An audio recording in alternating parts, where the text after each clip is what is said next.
Hello YouTube, I just thought I would make this video, something that I was kind of kicking around now that 2024 Upper Deck Black Diamond AEW looks like it's just around the corner. Based on everything we can see, there is a checklist available at GoGTS. I'll put a link in the description there for you, as well as Upper Deck themselves posting a couple of images on their Facebook and probably other social medias. I thought it was as good a time as any to kind of talk about the elephant in the room on this product a little bit. I had alluded to it previously in my last video, but I thought now would be a good time to talk about it a little bit more. Now that some other folks on YouTube that I know, such as Rhinout Cards, produced a video talking about AEW Black Diamond, giving a couple of the warnings and a couple of the things that I was thinking about as well. So I'm not going to retread all the same ground. I want to touch on this from a few different angles and add a couple of other things related to it. But looking at this product, this is one of those things where in the conversations that I've had, I have some reservations. And really what it comes down to, and what's going to be funny about it, is I'm going to touch on it from the perspective of AEW versus, say, WWE in terms of the checklist, in terms of things. I'm focusing on the cards. I don't really care which company you prefer, but I want to focus on the card side of it because what the companies are doing is relevant. And also, what the card manufacturers that are representing it is doing is also relevant because in some ways, the decisions they make collectively impact how these things are going to be received in the marketplace. And we've got a couple of comparables here. Even though they're not supposed to be comparables, we're going to kind of have to compare them, and I'll show you why here in a second.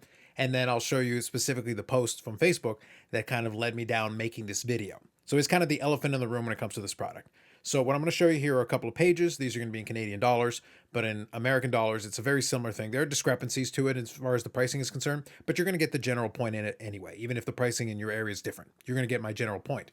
Here's what it comes down to in a nutshell.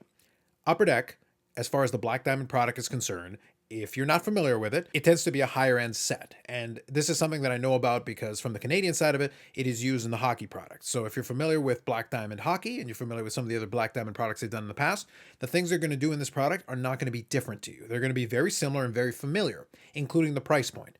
And here's where I think the problem comes in. And when I was doing a little bit of comparison, I did a video a while back where I kind of power ranked all the different AEW releases that have been out there up until this point. I put AEW Spectrum 2021 right at the bottom because that was their first foray into trying to do a high-end product. And the price point just didn't make any sense comparatively to what you were getting out of it. The base, it wasn't that great. The design was uninspired. There was a lot of things that just didn't work for it. What I'll say is, definitively, Black Diamond is going to be a much better product. Just simply knowing what it looks like and how it normally reacts from the hockey side of things, it's going to be nicer looking cards on the whole. But there are some serious issues I can see that are going to be kind of a major problem that there is going to be really tough to overcome. And it really begins and ends with the price point. Because as I said, it is a higher end product. So the price point that you're looking at, so in the example I'm using here is Breakaway Sports Cards, but I looked at a couple different other places and the pricing was very similar. It was 399 Canadian, so 400 bucks, which is way too high. Not necessarily for a Black Diamond product, because funny enough, it is kind of in line with what Black Diamond normally is in, say, hockey. But the problem is, and this is really an important thing that I cannot emphasize enough, and this is one of those things where I kind of offer a critique, and I know I've had a chance to talk to some folks at Upper Deck, and I try to balance, I try to be fair about it from the perspective of balancing praise where I think it's warranted and critique where I think it's warranted. Well, here's the critique part. I understand that Black Diamond is a higher end product. I understand that you can't completely change the price point on this, given that you're talking about this product. But my point is, I understand why you would think Black Diamond, but I don't think this particular license necessarily is set up well to be able to properly capitalize on it. Because when you're looking at this product, being that it is a higher end product, even when I compare it to hockey, even though hockey is a niche as far as the four major sports, it would, for a lot of folks, it ends up being number 4. In Canada, obviously, it's much higher ranked. But the point is that hockey has a much bigger collector base. Regardless of whether you think it's, number 4 out of the big 4 or number 3 or wherever you want to place it, it's probably not going to be 1 or 2 outside of some pockets of Canada. But the point is, regardless, wherever you put the NHL, hockey collectors are going to be much deeper as far as their pockets. And there's also going to be more of a willingness to really go out there and collect and kind of chase after some of the lesser names, we're going to say. Because not everybody can be the top level star in hockey or in baseball or in football or in wrestling. So the point is there have to be these different tiers. There's going to be the A-level hits, the folks that everybody's chasing after. But then when you go further down from that, that's where it's going to make or break the product. And in hockey, there is enough depth and enough different collectors that collect teams or that collect certain players that even if you don't get the best hit, quote unquote, there might still be somebody out there who's interested in the single. Now, that isn't to say that in this AEW product, there isn't going to be a market or people out there for the singles. It's just that AEW has a much shallower fan base. There just aren't as many people. AEW is not running on all cylinders creatively. So it's one of those things where the audience isn't necessarily running on all cylinders and the brand itself isn't necessarily running on all cylinders. things have been delayed for a long time. And one of the other kind of takeaways that I have for this is because this is coming out all the way at the end of November, it pretty much pushes Allure into 2025. So it means, as far as this year is concerned, really, we're only getting 2 products in this entire calendar year. That is the lowest output ever for Upper Deck as far as releasing AEW product. We're only supposed to get 3 per year, and we're not even going to get the 3, it looks like, as far as we can tell, unless they squeeze something in there in December. It looks like it's going to be pushed into January at the least. So we're literally getting Flagship and Black Diamond. And right now that looks like it's it. We've got really 2 products that are completely opposite ends of the spectrum, and they creates this weird dynamic where, like, yeah, it's Flagship, and we're still out. Some of us are still out there looking for some singles for Flagship, and then we got Black Diamond here coming in that presumably is going to be at a much higher price point. And really, where my concern lies, as I said with the price, is the lack of depth in the checklist. Now, when I talked about the Flagship previously, I said that the checklist was vastly improved over the previous. It's by far and away the best Flagship that we've had up until this point, and I stand by that. I genuinely think that's 100% true. But now we're talking about a high-end product here. We're changing our expectations because we're talking about a higher price point. And I'm going to hit over the little tab just to look at the other one because I'm going to talk about this in a minute. I want to look at 2024 Panini Select here, WWE. And if you'll notice the price point there, $374.99. Well, that's actually cheaper than this one. Now, these are supposed to be in 2 different brackets as far as high-end. Select is not supposed to be a quote-unquote high-end brand, but Panini pricing makes it kind of high-end. From the perspective that if you look, the price is comparable. We're only about $25 apart between these 2. So whether it's fair or unfair, I kind of have to compare these 2, or I can compare these 2, because their price point is similar. I'll go back to what I said a moment ago, just to repeat it one more time. I understand that Black Diamond, this is a normal price point for Black Diamond, but my point is that I don't think the AEW license necessarily has enough cachet available to it to actually be able to make that work. There will still be some interest. I, for one, will be chasing after some singles myself, and I will probably open up a box, but I think I'm going to stop it at 1 box just because of the reasons that I'm going to outline in a minute. Now, speaking again on the checklist here, when it comes to the checklist on this one, I'm going to compare it kind of to what I looked at as far as Flagship is concerned. For Flagship, I thought the checklist was very good. For this one, I think the checklist is fine. I think it covers a lot of the same ground. I think it includes a lot of the same names, but off the top, just in scanning it, so it's all off screen, I've got it on the other monitor here, but I just want to go over it. Just looking at the checklist though, it is missing a couple of things. So just looking at it, one of the first things that I notice is that it's missing Billy Starks. And that's one of the names that's, a rookie, kind of a prospect, if you will. Well, that's kind of important to have in the checklist. I understand that it might not have thought that it would qualify for a high-end product, but I'm looking at some of the other names on here. We've got the usual suspects. We've got the ones that we want there. Timeless Tony Storm. We've got Sting, and we've got MJF. And the thing is, if I go through this checklist, just looking at it really quickly, and I'm not going to read every single name, but I'm just looking at it. After Timeless Tony Storm, I've got Jay Lethal, Dante Martin, Marina Shafir, then Sting, Nick Wayne, Evil Uno, Ruby Soho, Alex Reynolds, Soraya, Diamante, Red Velvet, Adam Cole, Powerhouse Hobbs, Jeff Hardy, who's no longer with the company, Matt Taven, Killswitch, Thunder Rosa, Juice Robinson, and Trent Beretta. That is the first 20 cards. MJF is card number 21. That is 1/5 of the regular base set checklist. Now, I understand it's just the base set. Obviously, there are inserts in that where some other stars are going to get included. But the point is, that base set is also going to include the parallels and some of the stuff you're going to be chasing. Well, there's a lot of names there that would fall not necessarily, I'm going to be nice, and I'm going to say not in the A tier. And the thing is, there's a lot of those names. There's Ricky Starks, who's not on TV. Anthony Bowens. Queen Amanada is a solid one. Swerve obviously is good. John Moxley is currently very featured. Anna Jay is going to be very popular. So there are names here that are certainly going to work. There are a fair number of them. But there's also a lot of other names that are just kind of there, that are included in this checklist because the depth just isn't there.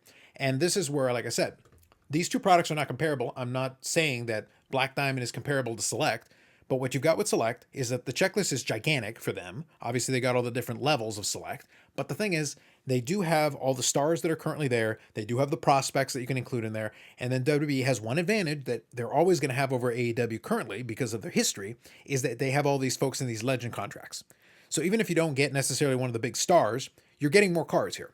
For $375 here, you're getting 12 packs per box, 5 cards per pack. You're getting 60 cards. So even though the average card may not be quote unquote as good, because the other one is a very high-end product with only 6 cards, you're getting 10 times as many cards. So you're going to get a couple of base, you're going to get some parallels. You're guaranteed 2 autographs down here. So you're getting 2 autographs, 1 memorabilia, and 12 parallels per box on average. Are you going to necessarily get the best names with such a big checklist? No, you're probably not. But then going to the other side, for $399, $400, you're getting 1 pack, you're getting 6 cards. And for that one, here's the breakdown. You're getting 1 base set card or 1 base set printing plate. If you get a printing plate, hey, 1 of 1, great. 1 exquisite collection card, one Diamond Gallery, Diamond Connection, Diamond Might, Squared Circle Gems or Diamond Nation cards. You're getting an insert there.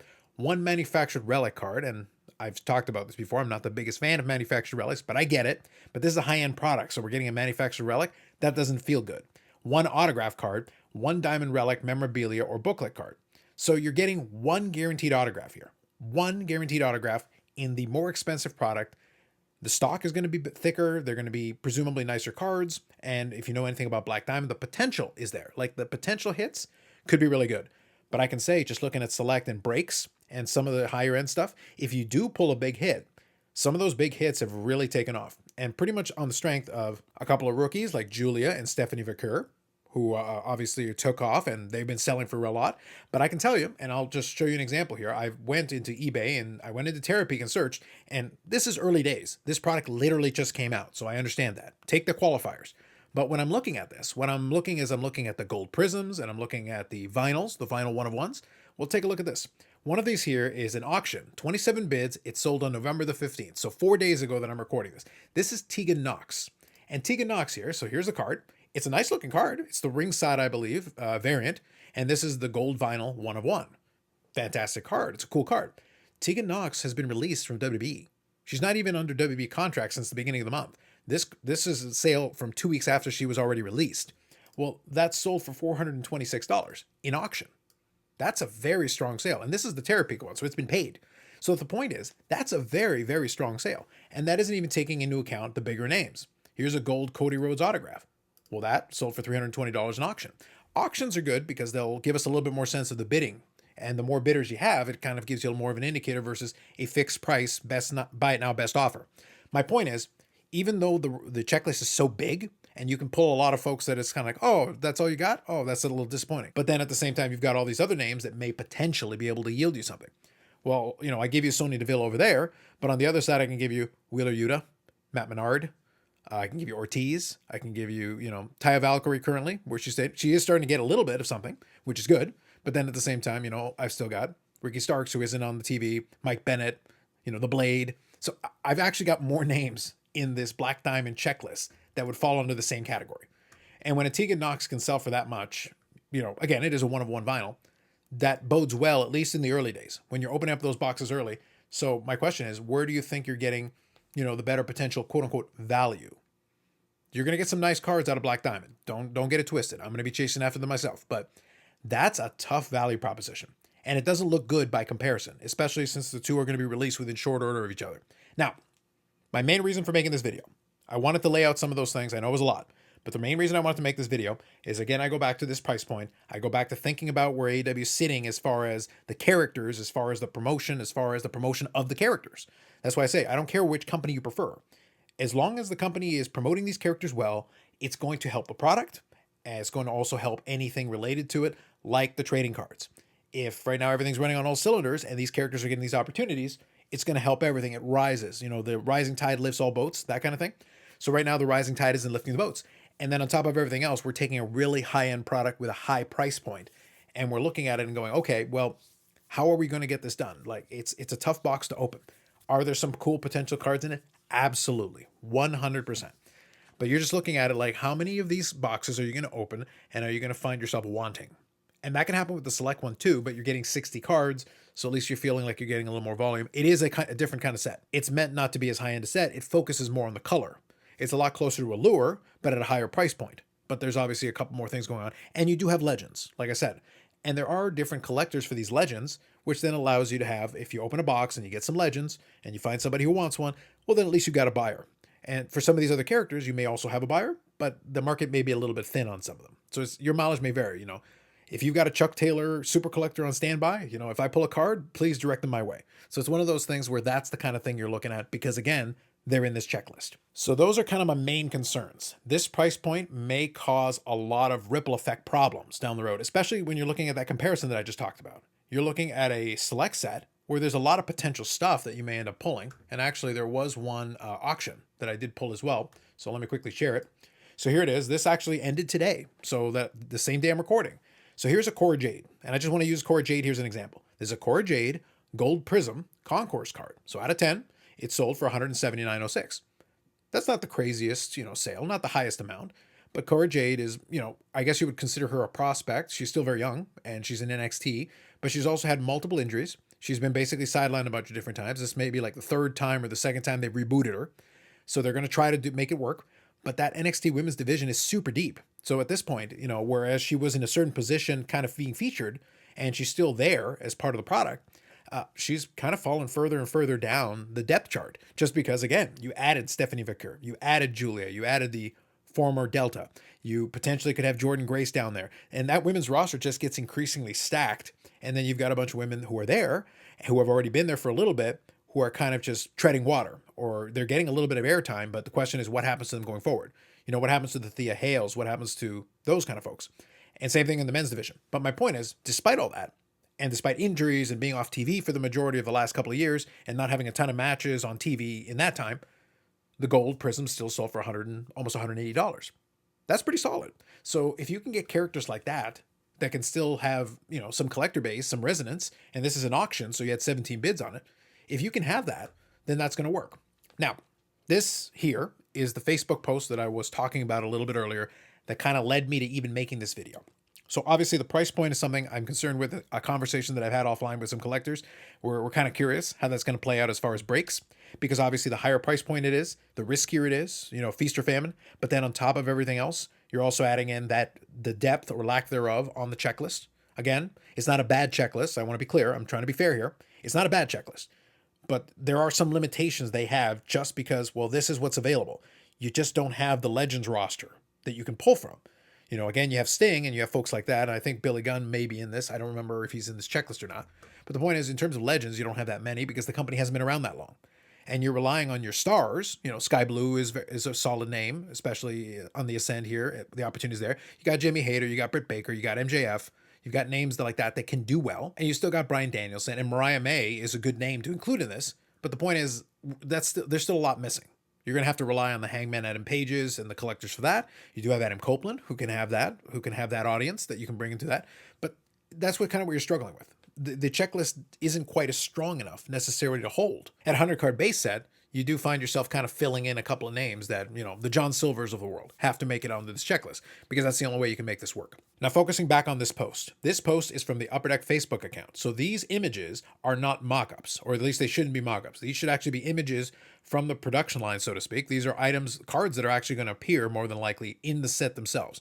Now, taking a look at this is the band of color. If you know anything about Black Diamond, this is kind of a traditional insert that has been included in it. They're actually really nice looking. They're cool looking cards. They're, kind of these manufactured diamonds, different crystals on there. It's a cool looking card, numbered to 10 here. This will be a pretty solid pull if you manage to get one of these. They are pretty tough, but at the same time, cool looking card. Let's go over to the next one. So here is one of the images of one of the memorabilia cards. Obviously, the images there don't really flatter it. This is something that I've noticed with a lot of these images from the production line is that somebody out there's got to get a better camera or a better setup to be able to showcase these. With all the foil, it just makes everything look really dark. It doesn't look the greatest looking at it like this, but in hand, it'll probably look fine. But that's kind of your memorabilia piece, which is fine. Now, moving forward to the next one here. Here is the sparkling scripts. Now, in hand, this will probably look pretty good. But if you're looking at this right now, this is an MJF. This would be a really great pull. Now, hopefully, just looking at the image right now, can you see what the potential problem is here? Well, number one, it is a sticker auto, which, based on the Black Diamond branding, is not unusual. So I'm not going to deduct at any points based on that. I'm being fair about this. They are sticker autos in the hockey product as well. So it's one of those things where that's not really the main issue. But the main issue is this presumably is not a mock-up. This should be an image for a card that's going to go in the production line. Well, as you can see, the sticker there, the autograph is cut off. And I'm going to remind you again about the box price. So we're going to have sticker autos because that's what Black Diamond is. But at the same time, this is an item that is going to presumably go into somebody's pack and the autograph is cut off. And this would be a great pull. Like an MJF is a fantastic pull. Going to the next one here. We're looking at some of the diamond cards. This one's the Thunder Rosa diamond card. Looks pretty solid. I think in hand, this will probably look pretty good. It is one of the gimmicks with the Black Diamond to have the diamond cards. Then going to this one, we've got Gemography, which again is a traditional autograph part of it. We got a Chris Jericho here. But again, take a look at the sticker and take a look at the cutoff. So again, the autograph is cut off on the sticker. So this is something that presumably is going to go out the door this way. So somebody's going to pull this, and this is what they're going to encounter for it. Next one here, this is the title history. I think a pretty sharp looking card. I have to see it in hand, but it should be pretty sharp looking. Then here we've got one from the Exquisite collection. Now this is Exquisite, obviously, is a super high-end product for Upper Deck. It's something that in hockey they don't have it. They have the cup, but they do sprinkle in a little bit of Exquisite cards. But for everything else, Exquisite is the top of the food chain. This is a Jumbo Relics of Jeff Jarrett. Great. It is a sticker auto because, as I said earlier, that is part of the deal here. So it looks like the relic piece is interesting as far as it's got a little bit going on with it.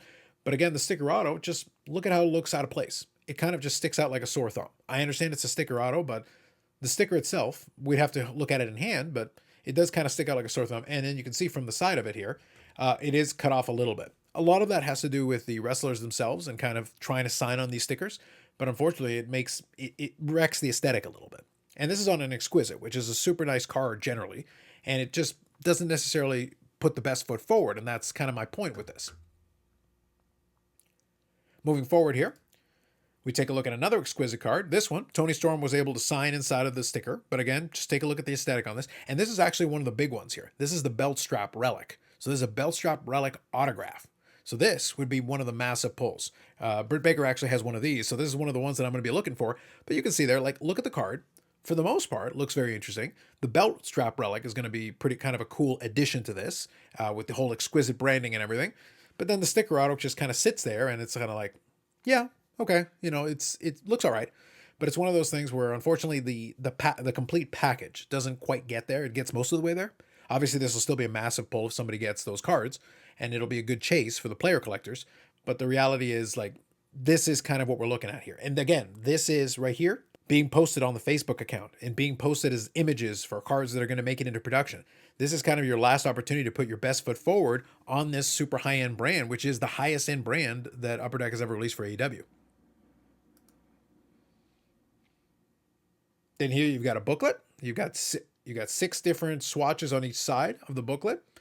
It looks all right, but it's nothing to write home about as far as the design wise. It gets the job done. Obviously, you can see all the different characters; they're all there, and you can see these swatches. But it's just kind of there.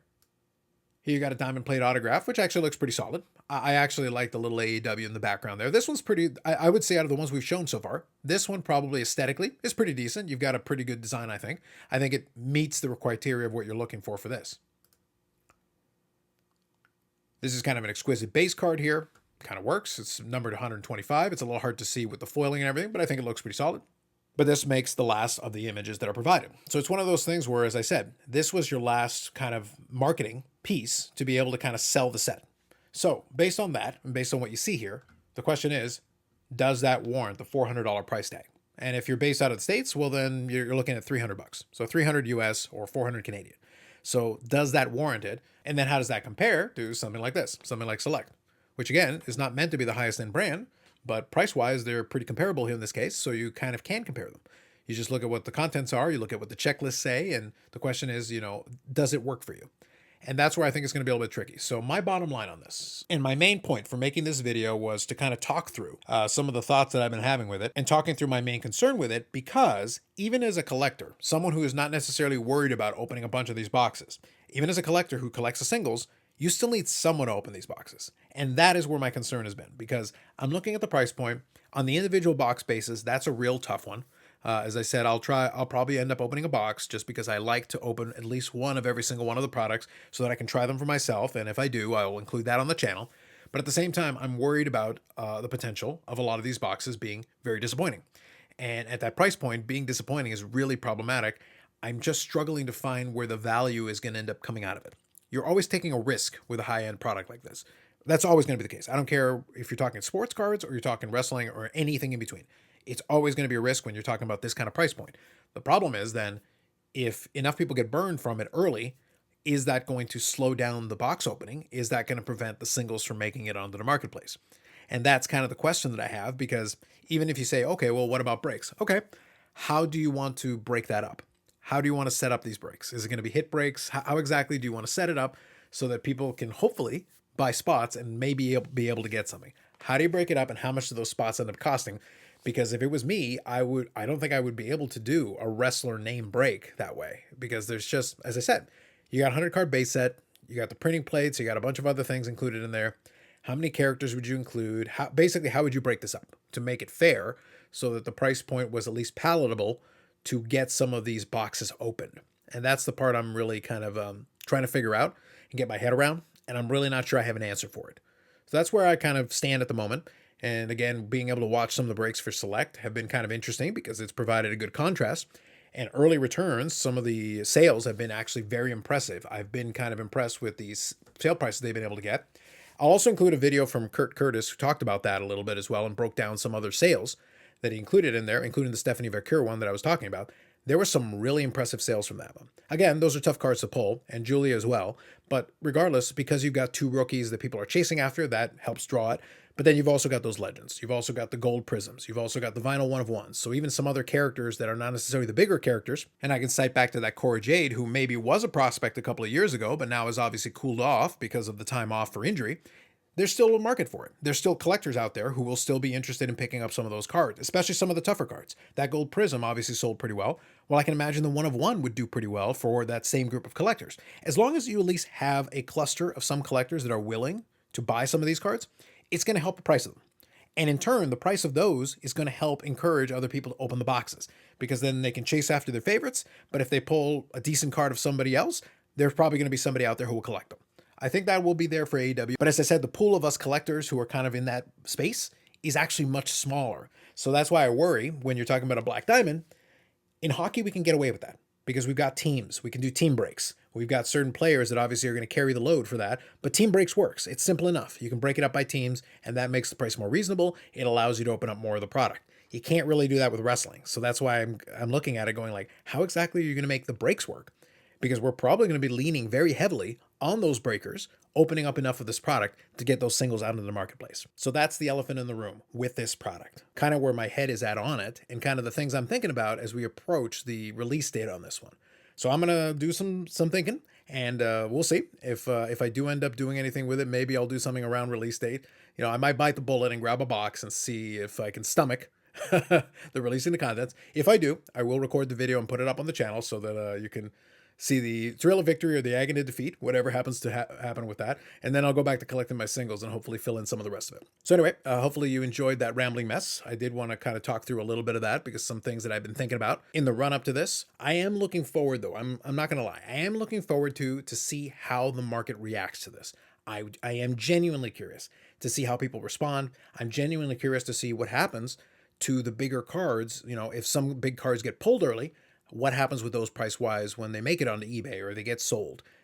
How do they do relative to some of these other things? Do we get some of those crazy big sales? Obviously, WWE has been able to get some big ones with some of the stuff that Panini's releasing lately. And there's some more stuff down the pipeline here as they approach the end of their license, which I think could make things really interesting and get some potentially eye-popping sales. We're starting to see a few. So I'll be curious to see what happens with that. But obviously, in the AEW side of things, the market is going to be a lot smaller. But I'll still be curious to see if there's some big sales, especially when we're talking some of the exquisite cards. Like something like an MJF exquisite card should still have some interest, but we'll just see kind of what that looks like relative to the comparison. With that said, more videos coming up on the channel. We'll see. We may have some more breaks down the road. We'll see what that ends up looking like. And then I'm looking forward to some potential mail days. I'm waiting on something from ComC with some cards that hopefully will be coming in sooner rather than later. And then maybe some Ship My Card stuff that should have a very interesting mail day when that one comes in. So that'll be it for me for now. Like if you liked the video, subscribe to the channel. Thanks very much, and we'll catch you in the next one.